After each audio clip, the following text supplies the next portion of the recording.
Welcome back to another mild evening. It might be a good idea tomorrow to get your activities done early. We're 6 degrees above average today. Tomorrow it's going to be more like 10. And look at this. We're already 51% of the way through summer, believe it or not, at least by calendar standards. And we are losing 2 minutes a day of sunlight as that sun angle continues to regress back southward towards the equator. Look at the record today, 94. No big deal, right? But it's only 88 tomorrow. So we have a legitimate chance of breaking that record high, even at the Binghamton Airport, which is usually cooler. A little weather trivia. If you noticed, if you just listen to crickets, if you're somebody that has to crack your window open like I do, you hear crickets a lot, and they're chirping quickly, and it's all about temps and the chirps. When it's warmer, they chirp quicker, a lot quicker, and they're usually hiding in the grass. You sneak up on them, they stop.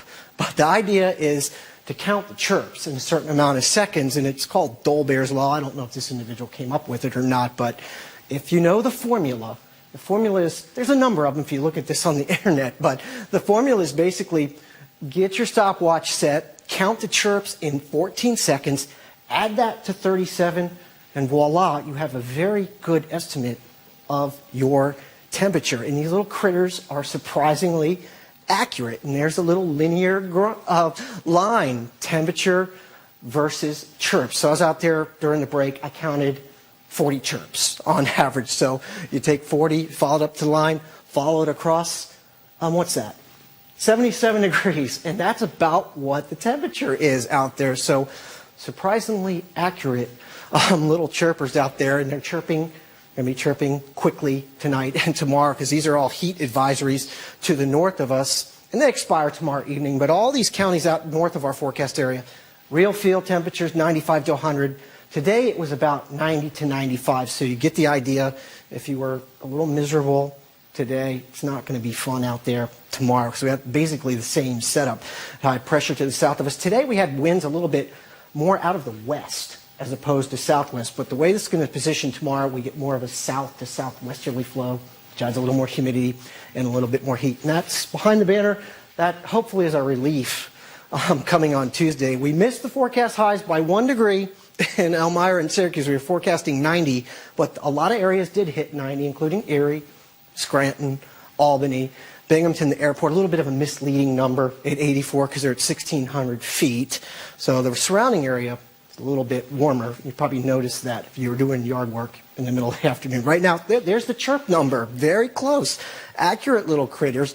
See the wind coming out of the south now instead of the west, so it's going to start to bump up the temperatures, and we're already at several degrees warmer than we were last night at this time. The high pressure stays parked down over there in the southern Appalachians, continues the muggy stuff tomorrow, and it'll peak. And here comes our little relief on Tuesday. And the timing of this, it looks like it is going to swing through Tuesday afternoon after we get maximum heating during the afternoon. That is a recipe for some thunderstorms to develop. And then it gets a little iffy after it gets through on Tuesday. Is it really going to get that much farther to the south? We could have showers on Wednesday. So just some fog around tonight, and then it's hot. The model's been pretty persistent in trying to throw a few little pop-up showers and thunderstorms out towards Cortland and Syracuse and Elmira tomorrow. Not a big chance, not a game breaker. The heat could, though, if you're exerting out there, if you're overexerting. And then we get a little bit more of a break tomorrow night, but still about 70 degrees. And then a more significant shower pattern sets up on Tuesday, much more widespread. And I think the models might be underdoing this just a little bit. And you can see it tries to make up for it in the evening, but this could be some heavy-hitting thunderstorms Tuesday afternoon and Tuesday night. So looking at the actual temps tomorrow, Elmira and Syracuse, we're looking at 92. And we start to throw in the real feels in there. Well, 98 in Syracuse and Elmira. Actually, Elmira, 96. They're not in the advisory area, but they probably should be. But I don't want to argue with the Weather Service. It's going to be hot everywhere. Here in our county, 91 degrees. And we throw in precip chances, 40% up in Syracuse, about 30% around Elmira and Ithaca. For us, 10 to 20%. It's really not even worth mentioning. If we get something, it's not going to be a game changer tomorrow afternoon. The weather tonight won't be either. 67 will be on the muggy side out there. 88, that's the airport number. Surrounding vicinity, around 90. So this is the peak of it tomorrow. If you can hang in there, it gets better on Tuesday. But now tomorrow night, some showers could arrive.